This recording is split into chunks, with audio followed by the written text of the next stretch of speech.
Hello mga kagla, ito nga pala yung unit ni Sir Robin, Toyota Hilux 2021.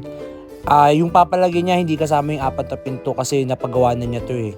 So instead na yung pinto, idadagdag natin yung pillars, tapos yung double layer ng front flooring ng passenger tapos driver. Pakita ko sa inyo mamaya.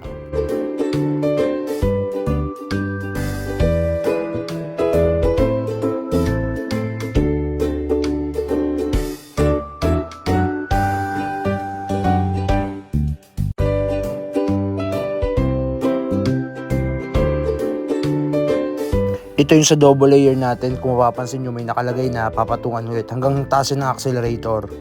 Tapos yan, sa pillars, yan, nilagyan din natin yan.